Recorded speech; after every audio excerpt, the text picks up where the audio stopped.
Welcome to the opening round of the Competition 102 GT4 European Series. We're at Monza. We are at the Italian Temple of Speed, and we're looking at an entry which is bigger than ever for the European GT4 Series. 27 cars and a great mix of Chevrolet, Aston Martin, BMWs, the Sin, there are Porsches, there are Maseratis, there are KTMs as well.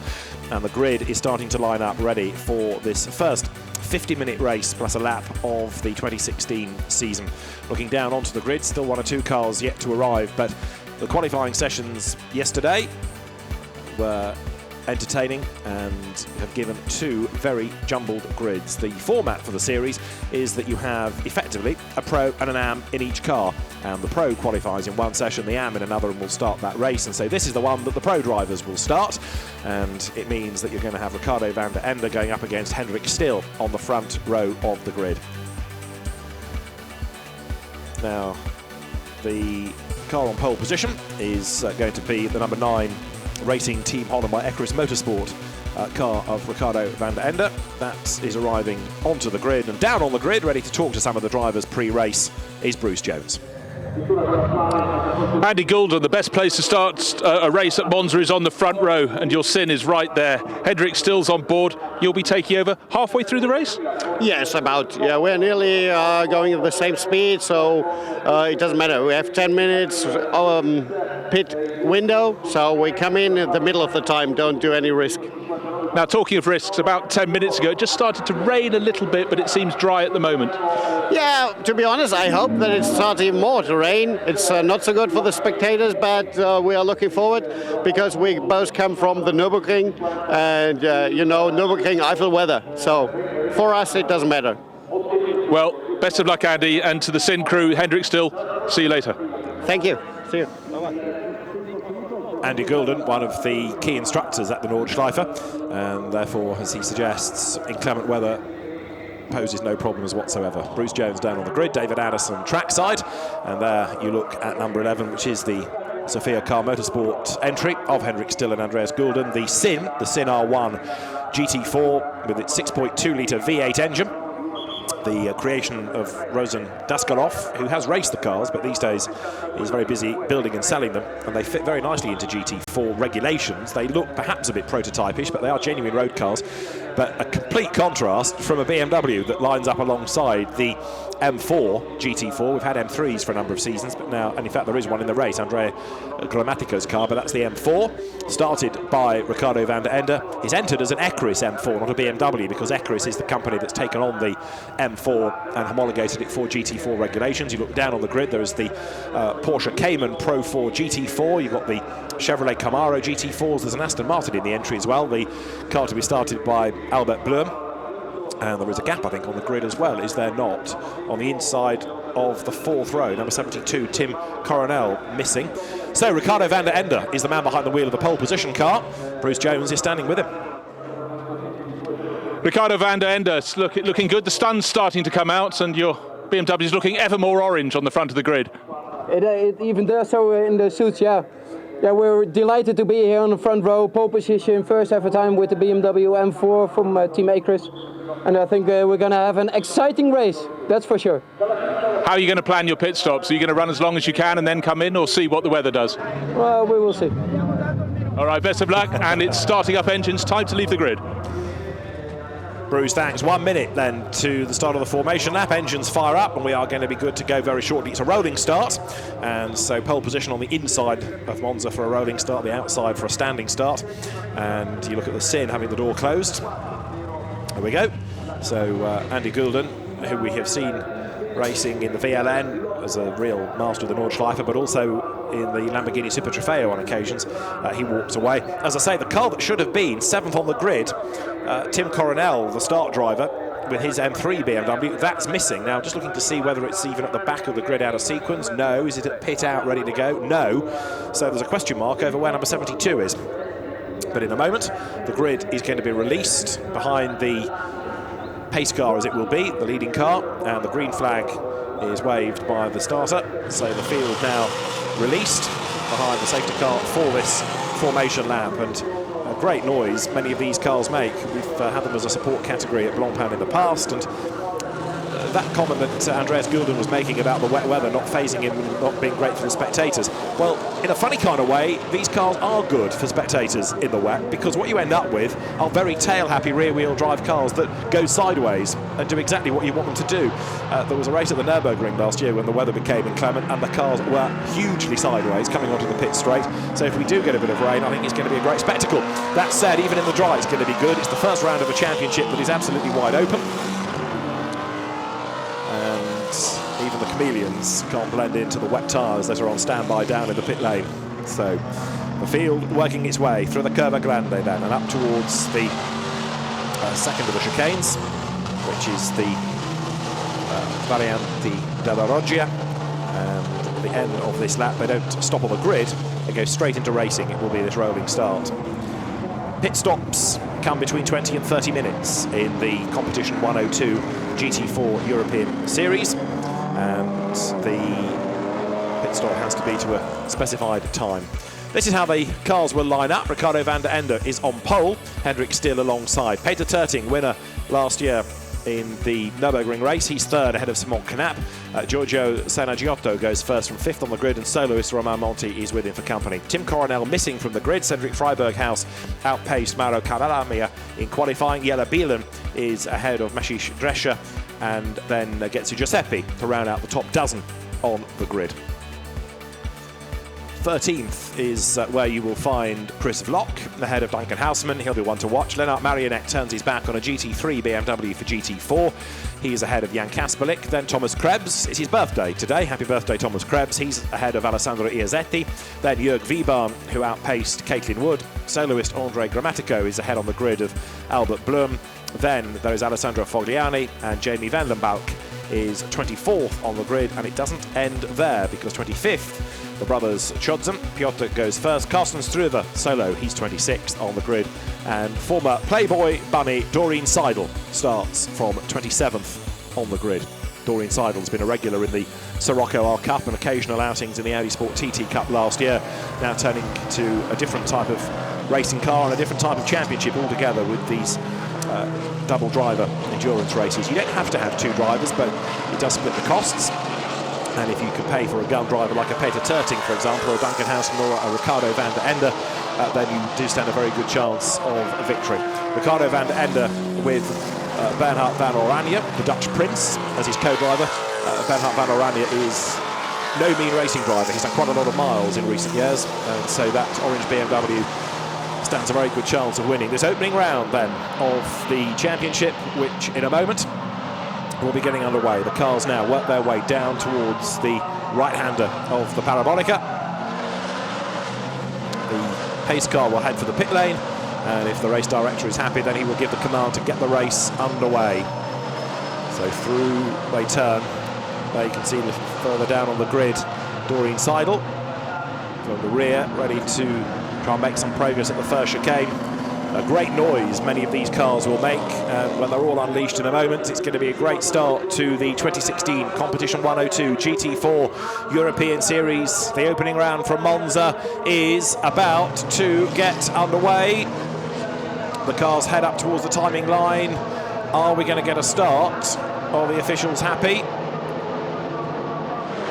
They blast away now. And from the outside of the front row, a good effort made by Hendrik Still in the white sin to try and get the jump on Ricardo van der Ende. Down towards the braking zone they go, and now the first pinch point of the race comes. Deep breath, in they turn. Ricardo van der Ende hangs on to the advantage then. One or two up the curbs, but everybody so far so good, safely through. I think Carsten Struve's Porsche near the back of the grid was up on the curb, but he's got away with it, just being able to fend off Jan Kasperlik's BMW as they turn their way now through the Curva Grande.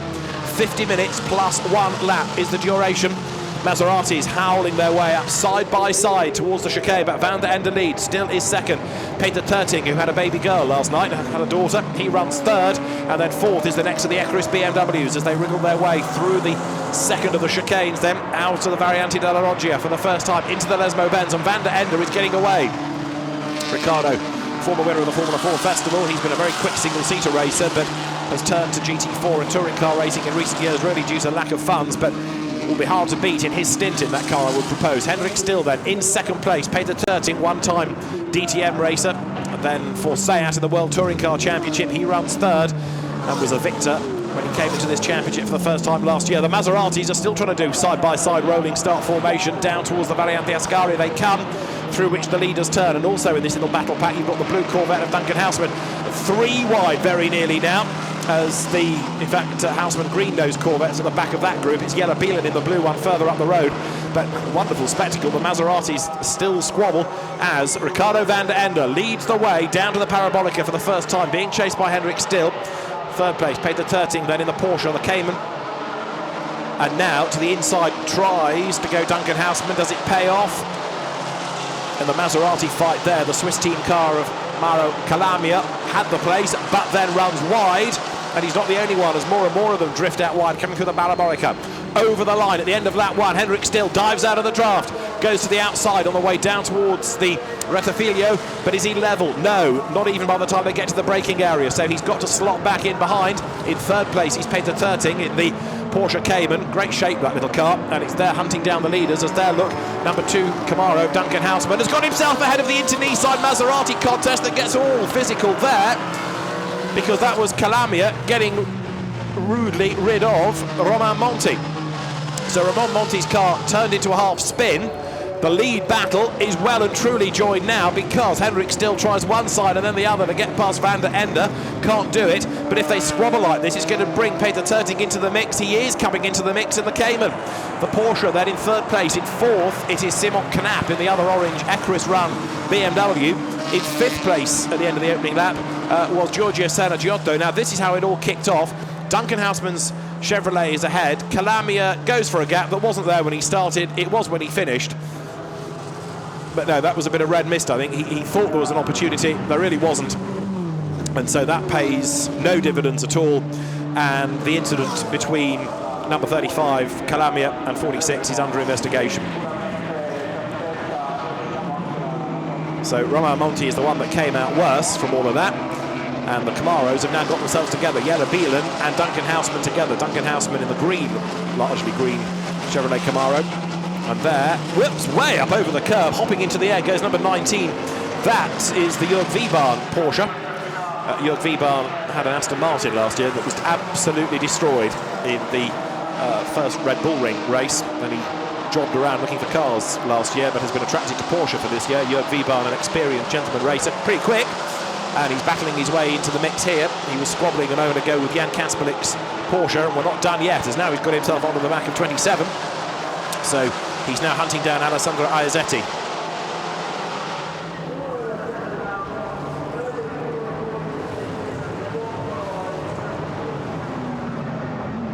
Race leaders work their way down towards the Rettifilio.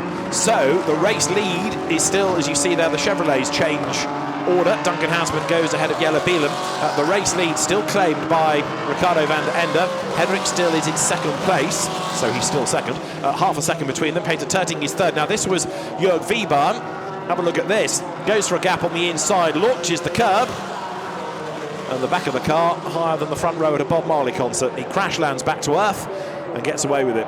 But that was him trying to find a way past Jan Kaspelik's BMW, and instead found the ramp. Race lead, still Van der Ende ahead of Hendrik Still. Peter Terting has dropped back a little bit. They've got the KTM crossbows there, squabbling among themselves. Through they come. That was lower down the order, but it's the top 4, which at the moment is BMW, Sin, Porsche, BMW. In 5th place is the number 90 Maserati of Giorgio Sanaggiotto, and 6th was Jelle Bielen. But Duncan Houseman, I think, has gone ahead now to secure that position. Yes, he has, just to confirm it, as they come up towards the Variante Ascari once more. So the BMW M4 leading the way, 4-litre V8 engine. There in the pit lane, though, is Lennart Marionette, who was a BMW Z4 driver last year in the ADAC GT Masters Championship, and he's brought the RYS Team Horinger KTM crossbow into the pit lane. He shares that car with Tim Stubler, but it may not venture back out. We'll have to keep an eye to that as the leaders work their way out of the Parabolica. The real fascination in this race is going to be the second stint, when you get drivers of differing pace, different experience in the cars, and how that's going to affect life. Jan Kaspelik through on the inside there to put himself ahead of Giuseppe Getzi's Porsche. The leaders are side by side as they head over the line, though, now down once more towards the Rettifilo. But again, you see Ricardo van der Ende is able to hang on to that advantage. The patriotic Dutch orange BMW then leads the way. And after success with the M3s, they've, as a team, now developed the M4 for this year. There, hopefully to rejoin, is Lennart Marianek. Car drops down, and he's lost a lap, but if he can go back into the race, he will. Race leaders, nose to tail. Hendrik Still has got himself looked back onto terms now with Ricardo van der Ende. They work their way through the Variante della Roggia. Peter Terting is third. Now, Simon Knapp in fourth place. Is he catching? The other one to watch in sixth, by the way, is number 2, Duncan Houseman, because he has just done the absolute best of anybody in the first sector. So Houseman is on a mission. See just if he comes into shot. No, he's a bit too far back, really. But the last lap, Hendrik Still was quicker than the race leader. So this battle is going to rage on to the end of the first stint, and then you start to wonder who's quicker out of Prince Bernhard van Oranje or Andreas Gulden, because they are the other drivers that will take the next stint. That's Duncan Houseman in the car that he shares with Luke Brahms, whose son Max runs this championship. And Houseman, look, is closing up onto the back all the while of Giorgio Senagiotto in the Maserati. Yellow Bielan Chevrolet comes into view ahead of Mauro Calamia, who's raced this car in, or this type of car in the Trofeo Maserati. He was the rather physical driver from earlier on and is under investigation for it. And then behind him is the Cedric Freiberg House KTM. A drive-through penalty is being given to Mauro Calamia in the yellow and black Maserati. There, look, coming out of the draft. But the incident that he caused at the Rettifilo turns out sour for him, and so he is going to get a drive-through penalty. He'll get the information this time. He's just bravely gone around the outside of Jelle Bielan, and that's for the race leaders. Hendrik Still bravely goes around the outside of Ricardo van der Ende. Side by side, down towards the Rettifilo they come. Van der Ende in the BMW brakes as late as he dares and goes back ahead. So Ricardo van der Ende leads the way. Nose to tail they come, but Hendrik Still made a real challenge for that place. It paid off not, but he's certainly not given up. And so the almost prototype-looking Sin versus the almost touring car-looking BMW M4 run nose to tail. And Hendrik Still now goes to the outside. Van der Ende gives him a bit of a squeeze. Still has to back out of it, slot in behind. Looks up the inside. The car squirms under braking. Nose to tail they run through the Variante della Roggia now, down towards the first of the two Lesmo Benz. BMW leading the Sin, then the Porsche of Peter Terting in third place. I'm surprised that Terting has not been able to stay on the back of these two. In fairness, it may have been a short night with the birth of a daughter for him to factor in, but the quick German driver hustling on. He will hand the car over to Daniel Reimers, the Czech, for the next stint. And Hendrik Still once more starts to mount an attack on Ricardo van der Ende. And it's now looking more a case of when, not if, he will find a way through. But van der Ende is giving him a lesson in defensive driving. He's not doing anything dirty, nothing naughty about the way that van der Ende is driving. He's just doing the right thing at the right time, keeps the car in exactly the right place. And in fact, is that little bit quicker through the Variante Ascari, so he comes out slightly further ahead now. Third is Peter Terting in the background. Fourth, the second of the BMWs from Ekris in the hands of Simon Knapp, and he's being caught now. Hendrik Still looks for a way through on the inside, but the Giorgio Senagiotto Maserati is starting to close a little bit and perhaps be able to challenge as they work their way now through the right-hander out to the Parabolica. Let's see, this is the lead battle. There are so many to look for. Let's concentrate on this one first. Here they come, side by side. Inside line Van der Ende, outside line Hendrik Still. He's got his nose in front. He leads the race, but he's on the wrong line for the first part of the chicane at the Rettifilo. Ricardo van der Ende takes a big, deep breath, brakes late, back through on the inside and covers the line to make sure that Hendrik Still cannot find a way through. Side by side now, they run up towards the next right-hander as they go to the Curva Grande. To the outside line is Hendrik Still. That would be the inside for the next chicane if he can stand his ground, and this time he's going to be able to do it, or is he? Ricardo van der Ende tries to move across and defend, but not able to do it, and Hendrik Still grabs the race lead. He has done it, through on the inside, and boy did he work hard for that. That has taken him about 5 laps plus to finally make the move and make it stick. We have a new race leader. Hendrik Still then leads the way. Mauro Calamia, incidentally, has served his drive-through penalty, and there a challenge is made from another of the Maseratis. Great to see them in this championship. because now Giorgio Sanaggiotto is almost on top of Simon Knapp. He goes to the inside at the second Lesmo, and through goes Sanaggiotto now. He's done it, he's made that move, and he's made it stick. And not only that, but look who is behind them, menacingly sixth now in the green Chevrolet, Duncan Houseman, who has won most things in a touring car that you can win. He was one of the stars in recent years of the gear race at Macau, for example. He comes up and easily makes the move on the inside of Simon Knapp. Through he goes, up on the inside as they work their way to the Variante Ascari. So through he goes, takes the place, and down they come now towards, once more, the Parabolica. We'll see at the end of this next lap whether Hendrik still is pulling away, or indeed whether the gap is going to come down and Van der Ende can challenge once more. They work their way now through. And looking further down the order, Jelle Bielen in the blue and black, it's a bit like a bruise, Chevrolet, tries to fend off a really hard-charging 84 KTM, which has got Maciej Drescher at the wheel. And Drescher comes out on the inside. Is that going to be enough to give him the place? Let's see. We wait and see the race leaders go through, and the gap is 8/10 only between Still and Van der Ende. Contact almost there as Duncan Houseman tries to get up alongside Sanaggiotto. He had a real go, and this is great GT4 action. Not only are they spectacular cars, they've got proper drivers behind the wheel, and Maserati and Chevrolet. Brutal shapes, great sounds they make, sideways rear-wheel drive cars, and Duncan Houseman through the Curva Grande up on the inside line. Now, is he going to be able to make that move? No, he's not. Sanaggiotto moves across, takes the line, takes the place back again.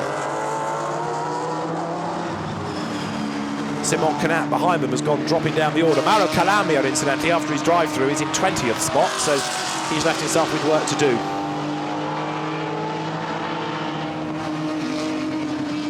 Can Knapp fight back? Remember as well that 20 to 30 minutes is the pretty narrow pit window, so we will be getting toward that shortly, and it's 50 minutes plus 1 lap, just to reiterate the point.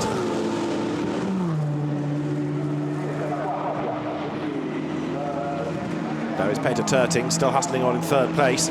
Giorgio Sanaggiotto runs fourth. An experienced driver is Giorgio from Formula Ford Ferrari Challenge. Recently, the European Le Mans Series, where he's been racing a Ligier in the LMP3 class. There, number 74, is Cedric Freiberghaus with his KTM Crossbow that he shares with Anno Rata, the Norwegian driver, but the Swiss. Cedric Freiberghaus is about to make a move, I think, against the Chevrolet as they come down towards us. He is right now on the tail of Jelle Bielen. And behind you've got more Maseratis and more KTMs. Round the outside, that's Maciej Drescher making his move, and easily round the outside of Jelle Bielen. That was a really brave effort, and it works. As to the pit lane, I think now he's going to come Romain Monti. Yes, he is. In he comes. Sanaggiotto still battling with Houseman, who almost has to push him through the chicane this time. But the Maserati stands its ground. The Maserati just makes a glorious noise, but the Chevrolet growling along behind. These two squabbling over 4th and 5th places. Hendrik still up front, by the way, leading now by 9/10 of a second. There he is. Second is Ricardo van der Ende, and the Porsche third in the hands of Peter Terting. In 4th spot now, there he is, Giorgio Sanaggiotto. In 5th place, it's Duncan Houseman and Simon Knapp 6th. But we're only about 5 minutes or so away from the window opening, so it won't be that long before the whole complexion of this race starts to change. That's Mauro Calamia having a calamity. It's down at the first chicane. Mauro Calamia gets going again, having clambered all over the curbs. And he's managed to give us an unofficial Trofeo Maserati battle now, because he's got 2 more stacked up behind him. How did he do it? Let's have a look. He's on the outside line. He brakes late. Does he get a tap? Oh, yes. A very dramatic spin that. He was helped into it by number 20, Carsten Struve, former DTM racer. And over the curb and back into the action then goes Mauro Calamia. Whereas Romain Monti, who was biffed into a spin by Calamia earlier on, looked as though it's going to be the end of the race. That car, with no real urgency, being pushed backwards.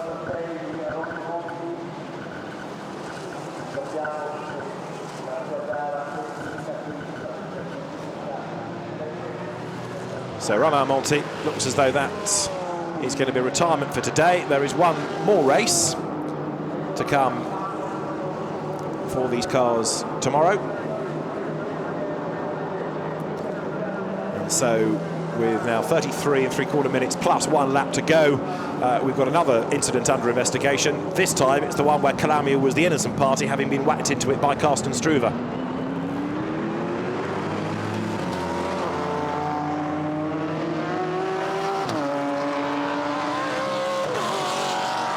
We're on lap 9 as Jelle Bielen comes under attack down at the Rettifilio, and he loses out to another of these rather impudent KTMs. That's the car of Thomas Krebs celebrating his birthday. He's in a hurry to get to the cake. He wants this stint to end as quickly as possible. So another car picked off. Thomas Krebs then up now into 9th place. Through they turn out of the Curva Grande. Up front, Henrik Still it is who leads the way.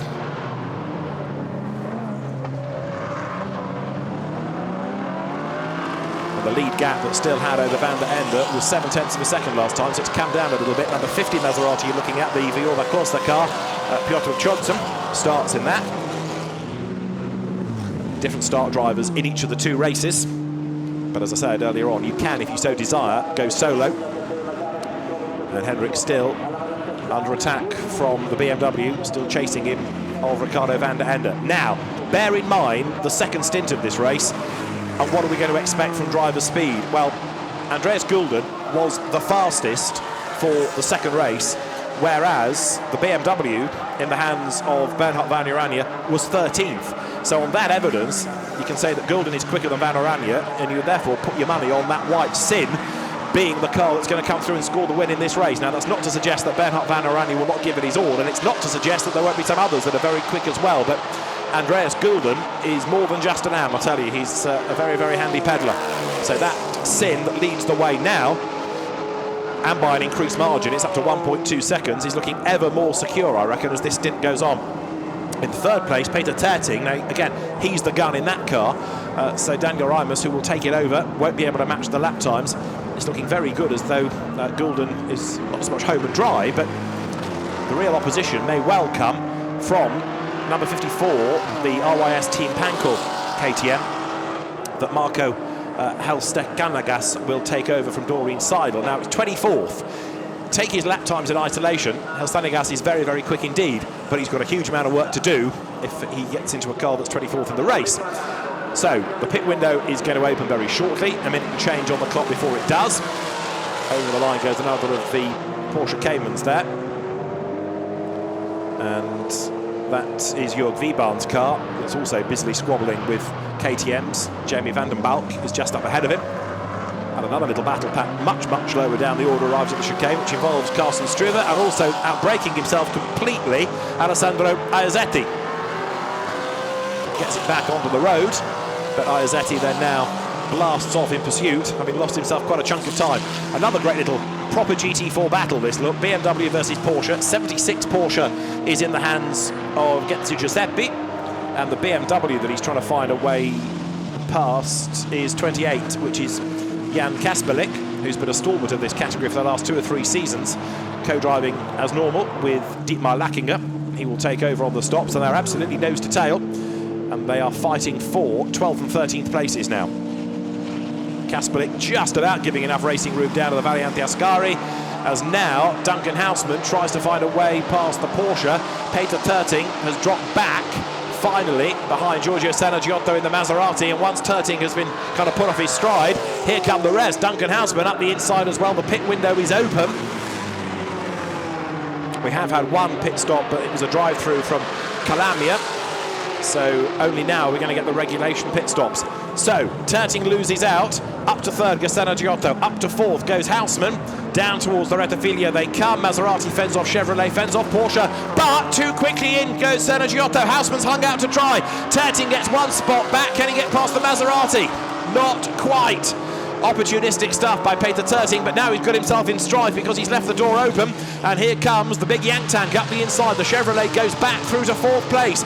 Duncan Houseman, one down and one up. This real snakes and ladders race that he's having is in fourth place now. He tries to attack Giorgio Sanaggiotto in the Maserati. He tries to defend from Peter Terting, under braking for the first part of the second chicane. Through the Variante della Roggia they go. Now up towards the Lesmo Benz and the pit window open means that the order is going to shuffle at the end of this next lap as more and more bail for the pit lane. Cast your mind back to the Maserati incident that saw Calamia get turned around. No action is going to be taken, a legacy of that incident. So the stewards have had a look and said, no, it's okay, crack on. So Maro Calamia fell down the order as a consequence. He's in 16th place, in fact, now, but no action to be taken. Hendrick still leading the way. There, second, is Ricardo van der Ende. And now the pit lane is becoming ever busier as KTMs arrive. We had Lennart Marianek in earlier on. And now into the pit lane in 54 is Doreen Seidel, early, sensibly, to give way to Marco Halistenakas, who will take over that car. So the pit window open, and who's going to bail out of that leading group next time around? There's Duncan Houseman, the leader, Hendrick Still. I reckon he's being caught again by Ricardo van der Ende, who inevitably will stay out to the end of the window, but moves up perhaps to have a look at a pit board or two as he comes over the timing line. Certainly not near enough to think about attacking up the inside line there, so he can't do it. Slots back in behind. In third place, Giorgio Sanaggiotto, and then fourth is Duncan Houseman. Down the pit lane there is 77 Maserati, which is the other Viorba Corsa car.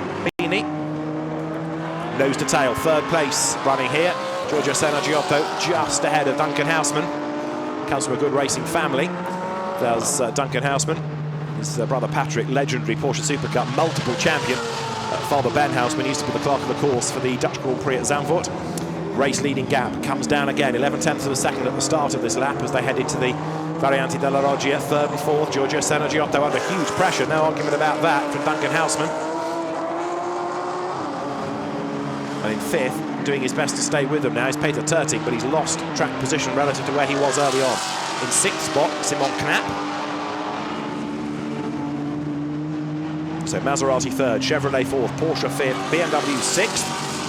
Now remember that Doreen Seidel pitted, and Marco Halistenagas took the car over. He is under investigation for possible pit lane speed infringement. And if your door won't close, give it a lot of welly. That's how you make sure your co-driver is secure in a KTM crossbow. 84 you've been looking at. So Maciej Drescher gives way to Mads Siljehaug. As up the escape road goes, was that Terting's Porsche? Or was it the sister car of Jörg Wiebahn? I think it was Wiebahn, yes it was. So Jörg Wiebahn makes a mistake, he's back on track. Terting is still fifth, but you see now the stops are cycling through. Peter Terting comes through in his fifth spot through the Parabolica now.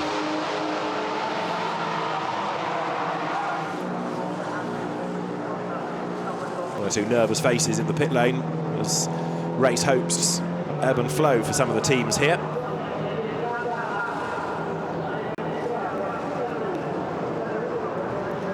So nothing more about Halistenagas' possible penalty for the pit lane speed. We've had Hendrick Still into the pit lane. The leader is in, so Ricardo van der Ende leads the way. This is where the pit lane becomes very busy indeed. Number 50 venturing back through the pit lane. Piotr Chodson has given way now to Anthony Chodson. So the Maserati rejoins the race. There's another of the Trofeo MC4 GT4s. KTM's in. So the whole front panel, the sort of roof and windscreen panel goes forward. Driver out, that's why I say they look very prototype-esque. Cedric Freiberghaus giving 74 over to Anna Ratha. Their number 18 is Peter Terting. So for the moment, everybody gains one place with the leader being in the pit lane. It puts Ricardo van der Ende back into the race lead there in the BMW. And it's only a 10-minute window, so it gives you a further 20 minutes plus a lap of racing come the end. Simon Knapp's BMW dropping down the order a little bit as well. That's currently down in sixth spot. Lapri also having to be factored into this. There's the leader with the gull-wing door up, the Sin. These very impressive 6.2-litre V8 GT cars. And away goes Hendrick Still down the pit lane, ready to rejoin the race. Or at least that car does now. Andreas Gulden at the wheel, I should say. So Andy Gulden takes over. Now what about the erstwhile leader? You've got van der Ende still circulating, but he may well have to come in this time. The danger is you run it right to the end of the window and you risk being caught out. There is Simon Knapp, who will give way to Rob Sever, the BMW dealer, for the second stint in that car. And that's a rather hot and bothered. Is that Andre Grammatico's BMW? That's one of the older M3s. It's number 17 that's in. It is. Andre Grammatico, if he goes back out, will stay behind the wheel. He's a soloist, but it's all a bit oily and a bit grubby and a bit hot and bothered, that car. Andre Grammatico, another BMW dealer, so what else would he race but? Right, there is Andy Goulden. So he's out of position after that early stop to take over from Hendrik Still. 23 minutes and change plus 1 lap remain. And the door flapping. And is he going to be able to do anything about that, or is it on the wrong side of the car? It's still flapping, so the scrutineers may want to look at that. And he may have to come back in to get it anchored down. So Andy Goulden with a problem, a flapping door, and it certainly affected the pace. I don't think he's going to be able to lean across and slam it shut either. So dramas for the Sin, as more into the pit lane include now Simon Knapp to give way to Rob Sever. Also in is Peter Terting, who now is handing the car over to Daniel Reimers.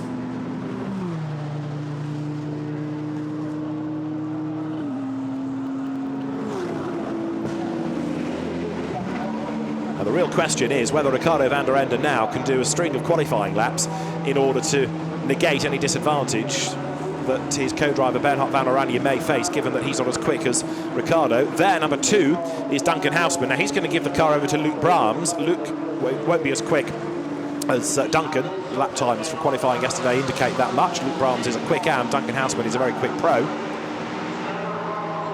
Down they come towards the right-hander of the Parabolica. I'll go through the order once all the pit stops have cycled through, but for now the pit lane remains pretty busy. Got the next wave of cars venturing back out onto the track, which have just included the number 1 Camaro. Jelle Bielen has given way to Marcel Nuren, as in comes Duncan Houseman to give way now, as also in comes Van der Ende. So Prince Bernhard van Oranje is ready to take over. There's another car under investigation, and it is the Hendrik Still Andy Goulden Sin for crossing the pit exit white line. So number 11 Andy Goulden under investigation for crossing the pit exit white line. That could mean a penalty if the stewards find him guilty. There's the car in question. So at the end of this lap it should get the lead of the race back again, as he has to work his way through the KTM traffic. But Andy Goulden may well have shot himself in the foot here.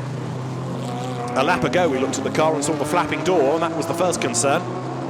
Now there is the possibility of a penalty, and in a sense it's self-induced because of crossing the pit exit white line.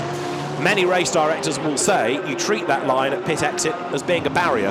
So if you drive over it, drive into it, you're going to get damage, you will be out of the race, and therefore don't be surprised if a penalty comes. You can't just drive over it, it's there for safety reasons, so cross it and you'll face the consequences. Van der Ende gives the nod to Prince Bernhard van Oranje to get going. The other Dutch prince, incidentally, Peter Christian van Oranje, never got to the start of the race. That car that he should have shared with Tim Coronel,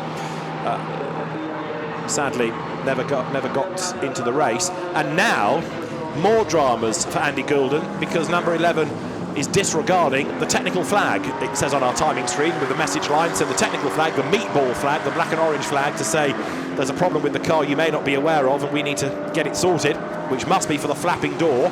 So he's been presented with that, we understand, and not responded. So the Sin is, I'm afraid, committing lots of sins at the moment, or at least its driver is. Andy Goulden there, heads up towards the line, comes through.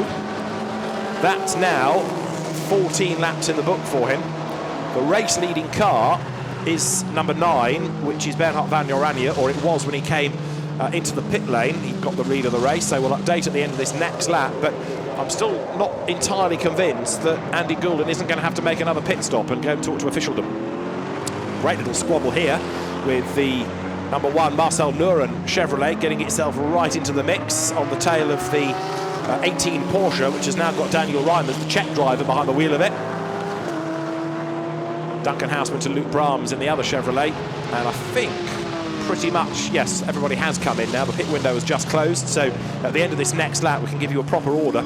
As there, Marcel Nuren in the Chevrolet tries to come up and make his move against Daniel Reimers on the inside into the Variante della Roggia. Through he goes, and the Chevrolet Camaro goes through, picks up 1 place, so that is going to put the car into 8th. There's still quite a bit that will shake out of this race. There is Bernhard van Oranje, who's got just under 19 minutes then, plus a lap up front. Works his way down towards the right-hander at the Parabolica now. And everybody with the pit stops completed. Watch their co-drivers, in the case of the double driver entries, go about their work. And we now have a drive-through penalty for number 54, which is Marco Helistakenagas after the pit lane speeding violation that I was mentioning a little while ago. So there's a drive-through penalty for Helistakenagas, having taken over from Doreen Seidel. The car was still down in 23rd place anyway, I'm afraid, after the slower lap times by Doreen Seidel. But Helistakenagas is facing a penalty. Right, after all that, who's your race leader? It is number 19. And it has not stopped, according to the timing screen. So, although the pit window is closed, Jörg Wiebahn has not come in. So Mike Hansch, his co-driver, as far as we are aware, is still standing there and awaiting. It means that Bernhard van Oranje is the leader, ahead of, in second place now, 84 out of nowhere, Mads Siljehaug in the KTM, and way down in 7th place is Andy Gulden. So his outlap with the flapping door was not quick, and so he's lost quite a lot of time. But as I say, Jörg Wiebahn is being shown as not having made a pit stop, and that, in fairness, can only be the reason that the car is in the lead of the race. It was so far down early on. So it's Bernhard van Oranje leading from Mads Siljehaug in the KTM in second place. In third is now Luca Anselmi driving the Maserati. Fourth is number 2 Luke Brahms, and in 5th place it's Rob Severs in the BMW. So question mark over the number 19 there, leading Porsche. It was a long way down early on, and as I say, the timing screen says that it has not yet been in. It's in now, but it's all a bit late because the pit window shut 4 minutes ago. So in comes Jörg Wiebahn. I suppose better late than never would be a phrase that could be applied, but anticipate another penalty, either a stop-go or a post-race time penalty, to drop that car down the order. It's under investigation, pit stop outside the pit window. There's not much investigation needed. The evidence has just been banged to rights on the screen as it came in about, as I say, 4 minutes after the window shut. So let's worry about the lead battle. Here it is. Bernhard van Oranje leads the way, being pursued vigorously now by the KTM. There it is, of Mads Siljehaug behind in second place. I mean, that was a car that was doing things in the early stint, but wasn't up in that leading group. But it's really come alive now. Jörg Wiebahn gets out and tries to work out what went wrong in the pit stops. It may well be that any pit-to-car communication wasn't functioning properly, and there's a rather resigned shrug there to say, well, why didn't you call me in? I went past. But anyway, expect, I'm afraid, a penalty to come for pitting outside the window.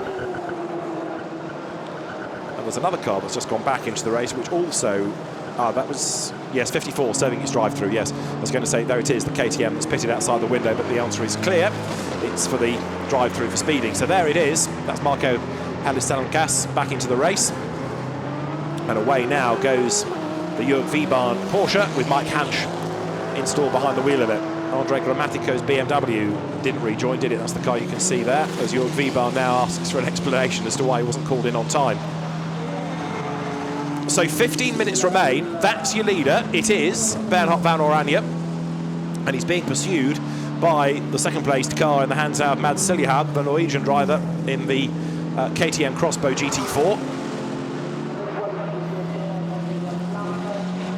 BMW leading the way, but looking at lap times, the one in third place, I think, is the one to watch now, because you've got hustling on number 90, Luca Anselmi, and Anselmi is quicker than those ahead. So the Maserati has a real chance of catching the top two, who in turn are now nose to tail. So Van Oranje leads the way. Siljehaug goes to the outside, coming into the Parabolica, lines up, has a look, thinks about it.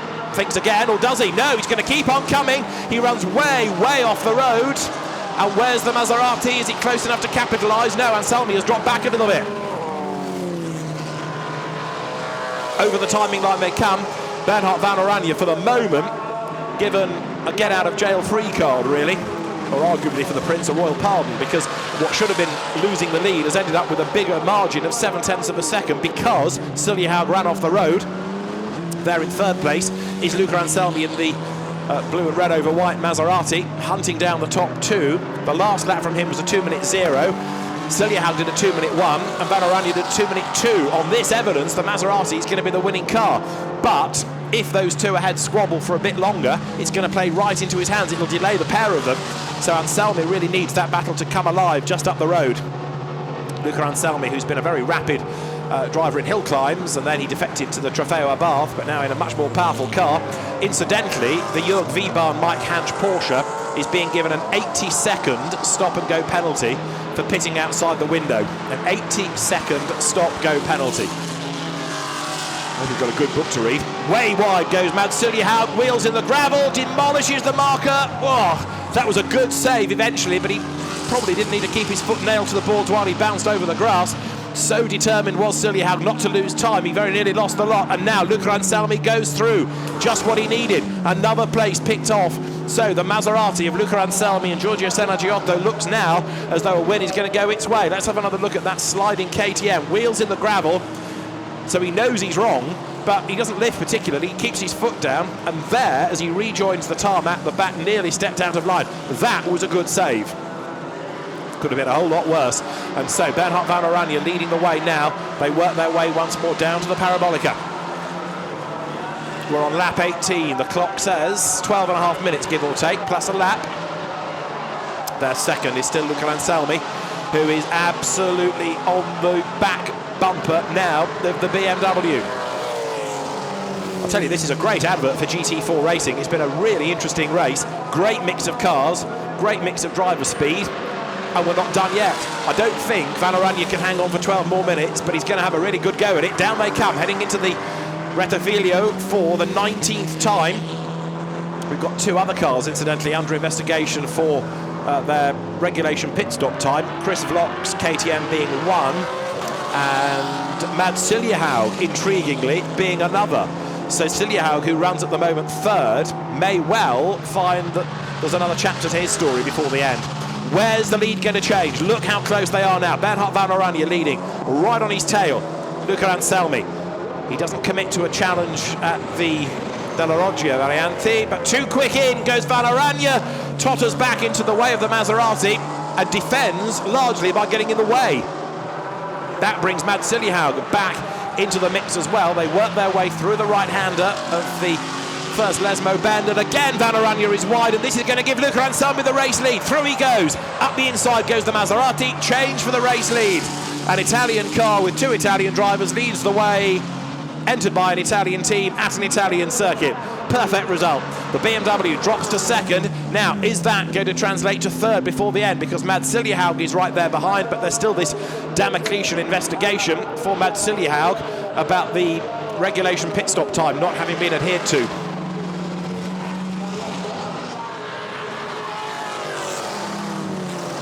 Ten more minutes to go, plus a lap. Siljehaug comes up against the BMW, but Van Oranje is able to defend. So Bernhard Van Oranje runs second, still down to the Parabolica. Now this is where we've seen in the past Siljehaug get really committed when they were fighting for the race lead, and it didn't pay off. What's going to happen this time? Let's see. Through they turn. Up towards the line, through, on the inside. Siljehaug takes the place. He picks up second position, and he's going to defend as they come past the pits, or is he? Because Van Oranje goes for the inside line now. Back into second place goes the BMW. There you see the difference between grunt in a straight line and nimbleness through the corners. There's a Maserati, sorry, there's an Aston Martin, I should say, I think, in strife, getting back into the race, as Chris Vlock's car has got a 1 second penalty for its pit stop time being too short. So there's a lot still happening in this race as the rather smoky spinner gets back into the race. There's a 14-second stop-go penalty for the car that's just taken briefly second place, Mads Siljehaug's KTM. A 14-second stop-and-go penalty for number 84, again for not stopping for the regulation pit stop time. So there it is in third place, but about to tumble down the order. What else has this race got to throw at us? It's had a lot so far. And there, turning its way through, about to have a rather easier run to second place is the BMW of Bernhard Van Oranje. But behind, Mads Siljehaug, if he knows yet about the penalty, It's not affecting the way he's hustling on, is it? We've got 9 minutes on the clock still as the cars run down towards the Variante Ascari once more. Everywhere you look, there's a battle, and there's another one going on lower down the order. Andreas Gulden, about whom we've had no penalties, is on the back now of the Rob Sebers BMW. Now this battle is going to be for 4th and 5th places. They've got ahead of Marcel Nuren in the Chevrolet. So 4th is Rob Sebers, 5th is Andy Gulden. So a car that in the first stint just looked dominant has ended up being a rather distant 5th now. And largely that's because of some slow outlaps. But Gulden, okay, was quicker than quicker than everybody for qualifying 2. But his lap times in this stint, not that sparkling compared to some. Down they come into the Parabolica once more. And I was looking to see whether Siljehaug would come into the pit lane. Not yet, he has not. So Siljehaug stays out. Here comes Rob Sever over the timing line. Andreas Gulden looks for a way past, but Gulden's lap times actually aren't that hot at the moment, partly because he's stuck in the traffic maybe, but he's not carving his way through as you might have expected him, given the pace that he did in the second qualifying session yesterday. That lap was a 2-minute 3.9. Well, the leader, Luca Anselmi, is doing 2-minute 1, so the Maserati now looking much, much quicker. And Anselmi yesterday was 4th in his session. So interesting how today it's a very different pace that some of the drivers are proving. Now where does this battle end? Rob Sever still defending from Henrik Still. And a tremendous first round of the championship this. The safety car is on standby because we've got a yellow flag down at the exit of the Variante Ascari, I understand. We've not yet seen the cause of it, but the safety car is on standby, and if the safety car comes out, then that's going to really change things because it'll bunch up everybody. The safety car is being deployed, I am told. The legend on the screen says safety car. I've not yet seen it leave the pit lane, but there are the yellow flags, and the safety car procedure is now to be adhered to, but the safety car has not yet left the pit lane, I don't believe. So everyone has slowed down, but where's the safety car? Is it on track? From where our commentary point is, I can look across to the pit lane and see what I think is the safety car, with the safety car crew not yet moving. That's the reason for it. Mauro Calamia once more in strife, and he has come to a halt. The safety car has now got its ignition on and its lights are flashing, but it's still not left the pit lane, curiously. So, plot thickens. So we are under safety car procedure, and the safety car now leaves the pit lane. Hopefully, it will be able to pick up the race leader. There it is. So, safety car on track, and the race leader is not that far behind. I think there's just one car that's going to have to be waved through. The Porsche is out of sequence, but then behind you've got the Maserati. So hopefully they will do the right thing here and let the lapped Porsche Cayman go through. Okay, so 5.5 minutes plus the lap, and now we're behind the safety car to bunch up everybody.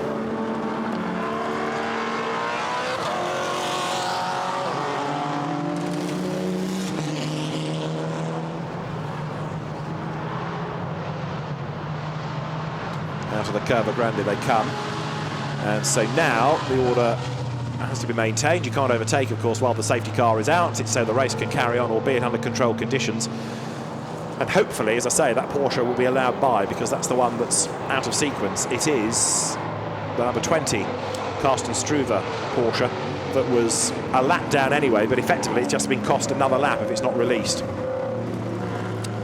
There's Mauro Calamia's Maserati being retrieved, and Luca Anselmi leads. Bernhard Van Oranje having hung on to that second place despite his rather ragged trip through the second chicane and rattling over the curb. And it was that clumsy return to the road that allowed him to maintain the place rather than proper defensive driving at the time. And then in third place now, Mads Siljehaug running behind in the penalised KTM.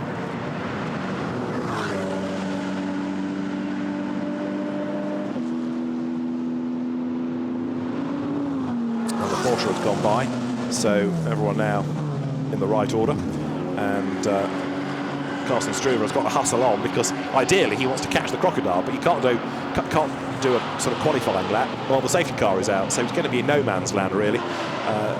not catching, but no longer trapped behind the safety car.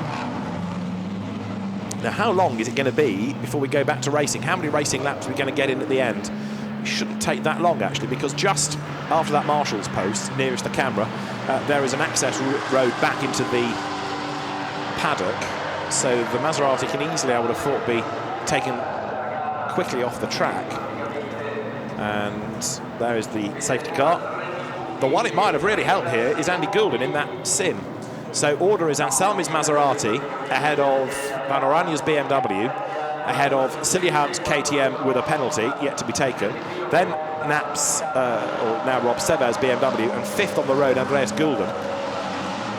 But they'll all bunch up, and if Goulden has enough time left on the restart, this could have played back into his hands. Certainly he should gain some places out of all of this. Rather undignified exits for Mauro Calamia's Maserati as it wobbles its way towards the back of the flatbed. Safety car has just gone over the timing line. So let's hope we don't end the race behind the safety car, but there is this extra lap, of course, at the end. So they run their way down towards the Retafilio. Luca Anselmi, they're the race leader. New to the car, new to the GT4 European Series after a successful pedigree in hill climbing, and then moving to the Trofeo Abarth more recently, which, although it never caught on in the UK, has done quite well in the European races. There's been some spectacular racing.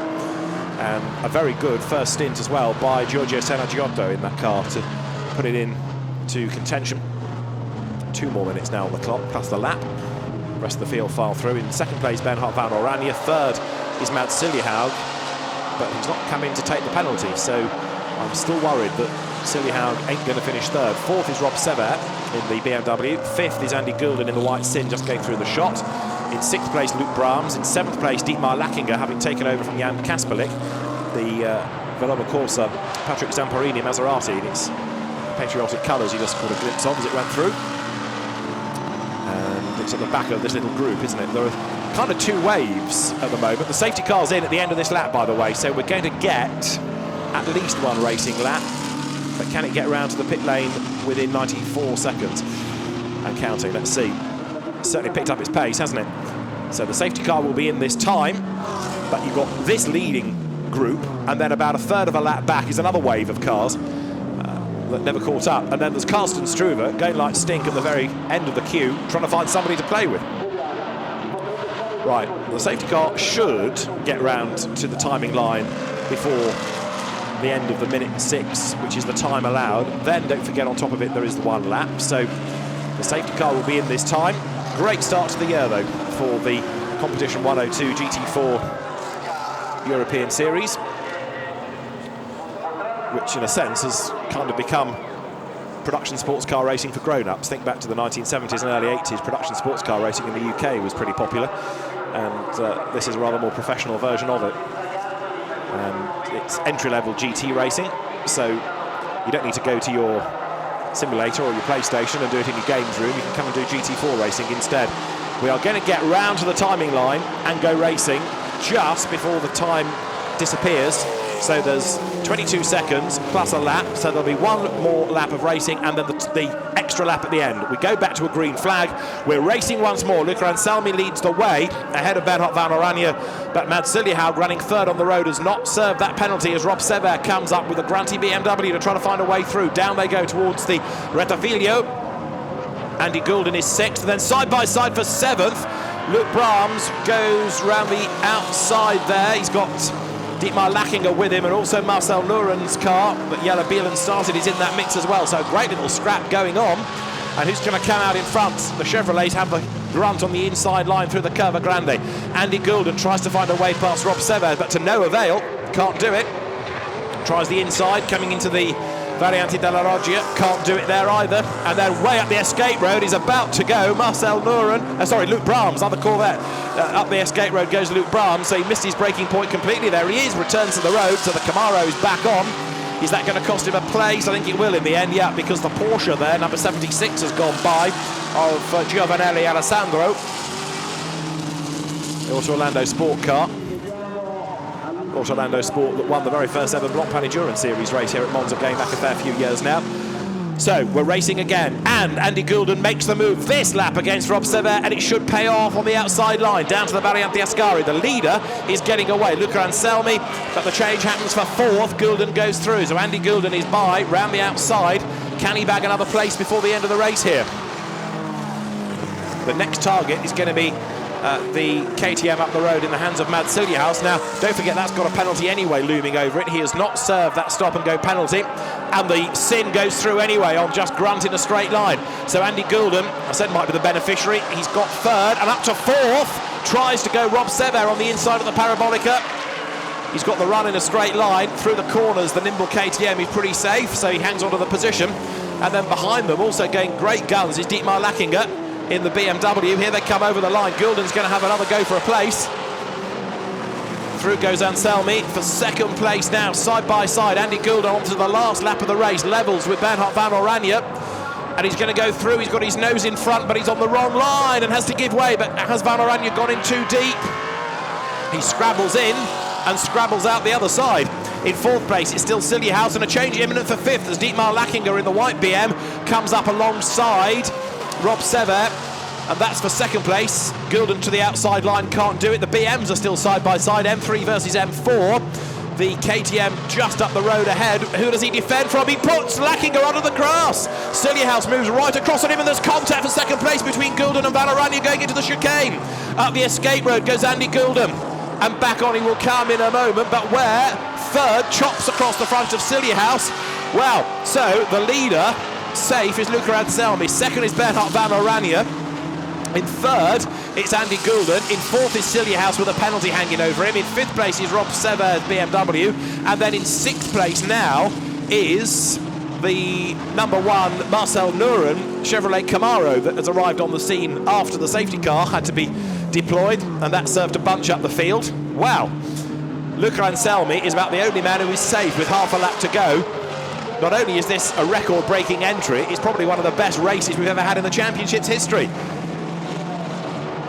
The incident now under investigation is between Bernhard van Oranje and Andy Goulden.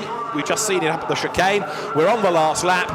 I suspect the story ain't going to end after the checkered flag. We've got penalties, we've got investigations, so check the GT4series.com website for more after the race. But the checkered flag is being made ready. As for fifth, they're side by side. Marcel Nuren tries to go around the outside of Rob Sever, and he is round the outside, but he's sideways and he's lost the place as Luca Anselmi, along with Giorgio Senagiotto, comes through to score victory. But who's going to be second? Look at this over the timing line. It is just Andy Goulden second. Bernhard van Oranje takes third. Fourth on the road, Mads Siljehaus. Fifth, Rob Sever. Sixth, Marcel Nuren. And an absolutely delighted team celebrates a win for Maserati, a second place, and a very joyous team for the Sofia Racing team, with the Henrik Still and Andy Goulden Sin taking second spot. But Maserati victorious in the end by 6 seconds, which kind of doesn't tell the whole story of the race. If you looked at that in isolation, you'd think, well, that was a fairly easy win, but only the last couple of laps really after the safety car were easy because of all the squabbles going on behind. As I say, there is this penalty that was never taken by Mads Siljehaus, and the drivers make their way down in a few moments to the pit lane and then ready for the podium. As I said on that last lap, the incident between Van Oranje and Andy Goulden is under investigation, and I think you would agree that has been a fantastic way to start the season. Great feedback from people watching saying it's awesome racing. Well, I can't argue with that. If tomorrow's race is as good, well, we're in for a treat. And the next championship venue couldn't be more different. If you think it's been spectacular around here, next month it goes to Po, the street circuit. Heaven forfend what's going to happen there, because it's a fair amount narrower than Monza. Anyway, round one of the championship. This is the provisional result because we've got penalties still to be applied and investigations to hear. But on the road, Luca Anselmi and Giorgio Senagiotto victorious from Henrik Still and Andy Goulden. Ricardo van der Ende and Bernhard van Oranje take third ahead of, Matthias Drescher and Mads Siljehaus with the penalty they never took. Fifth, Rob Sever and Simon Knapp ahead of Jelle Bielen and Marcel Nuren. And then you look further down the order, Peter Terting, who was doing a grand job early on, his car in the end dropped to 16th once Daniel Reimus was behind the wheel of it. And Carsten Struve, after his dramas early on, was 19th, and after a very lengthy stop, Jörg Wiebahn and Mike Hansch ended up 21st.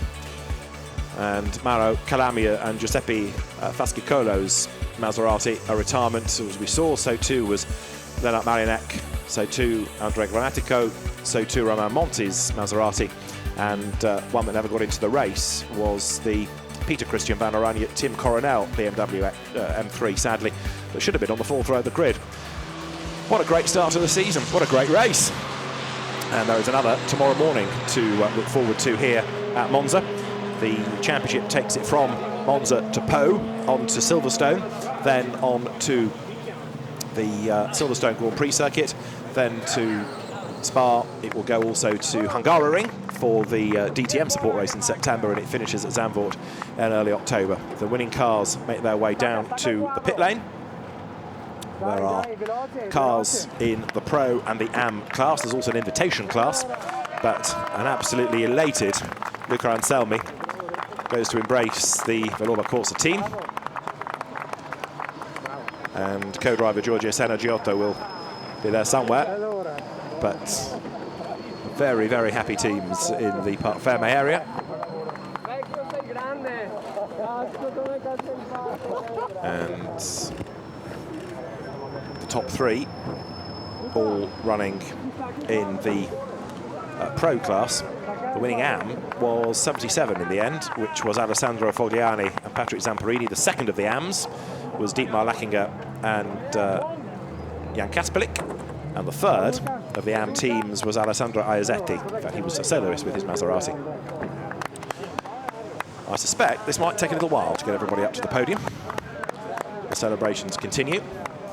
And very shortly, everybody who is required will make their way to the podium, and the celebrations at the end of round one of the championship will be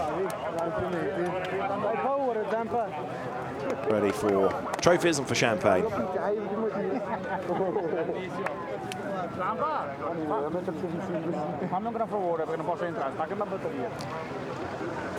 Great effort by Andy Goulden in that second stint.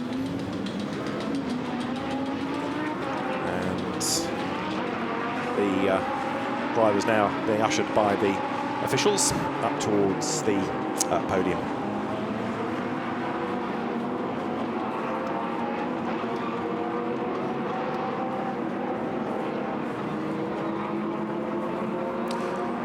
So let's have a look back at some of the highlights, and there were many of the opening round of the Competition 102 GT4 European Series. It all began with the bottleneck through the first chicane, but actually it could have been a lot worse. Everybody scrabbled through safe and sound and then blasted their way around the remainder of the lap. And early on there was Carsten Struve trying to find a way through the traffic, so also getting particularly airborne was Jörg Wiebahn. He did better than Mauro Calamia, who was tapped into a spin by Struve. He got back into the race, but worse was to come later in the race. After pit stops, Andreas Goulden had laps, was slow while he tried to do so, and that ultimately cost the car a chance of a result. Pushing on was Mads Siljehaus as he tried to find a way around the outside of Bernhard van Oranje. Came to naught there, and then he had a big lose as well through the gravel, demolished a marker, and almost lost it when he rejoined the track. But Siljehaus, in the end, would have a penalty for an insufficient length of pit stop. Then, drama for Bernhard van Oranje. He had a rather clumsy run through the chicane, almost arrived back into the path of the Maserati that was then being driven by Luca Anselmi. He bounced his way back onto the circuit, but he lost the place, which ultimately would be the race lead.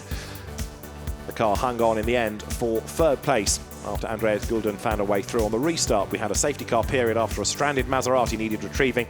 That last lap incident under investigation as Goulden and van Oranje leant on each other going in towards the chicane. And back onto the circuit he came as up towards the checkered flag, and a victory came Luca Anselmi and Giorgio Giotto, with almost 3 wide for second place. The position just on the line going to Andy Goulden ahead of Bernhard van Oranje, with Mads Siljehaug taking 4th on the road, but the penalty still to be applied. So the podium is ready, and the drivers in a few moments will make their way there. As I say, there is a second race for the GT4 teams tomorrow. It will start at 11:15. Please don't miss it, as I say, if today's race is any guide, it's going to be a barnstormer. Andy Goulden will be on pole position, and second on the grid is going to be the KTM that we never really saw because of penalties and slow first stints, but second on the grid, Marco Hellis Steckengas will be on the front of the grid, and then you've got Lennart Maria next, KTM for third. It's a very jumbled grid, completely different order from what we saw in today's race, or indeed the result at the very end. So it's going to be another intriguing race tomorrow. As I say, it will get underway at 11:15. So now the drivers are about to make their way up towards the podium, and when they do, there will be no doubt a very happy team of drivers from the Maserati squad at Scuderia Villorba course. And in the end, that winning margin, as I was saying at the very end, didn't really give a true reflection on how the race had been, because the margin after the safety car was far greater than it had been in the last couple of laps of the race. And the bulk of the race had spent with cars battling and squabbling, but in the end, it was a fair old margin.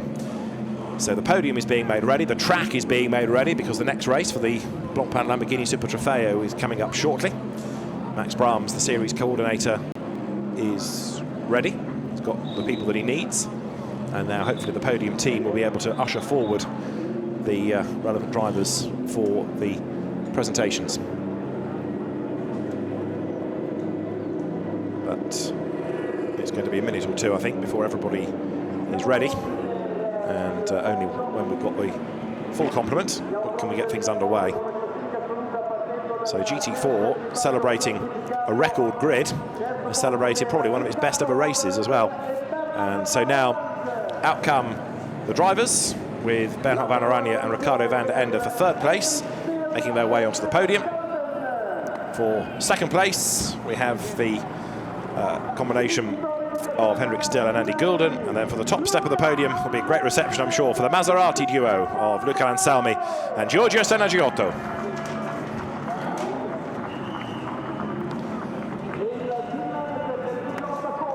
Handshakes all round, and the drivers will make their way onto the top step of the podium. The cars run on Pirelli tyres in this series, and so there are Pirelli trophies to be presented, as well as now the Italian national anthem.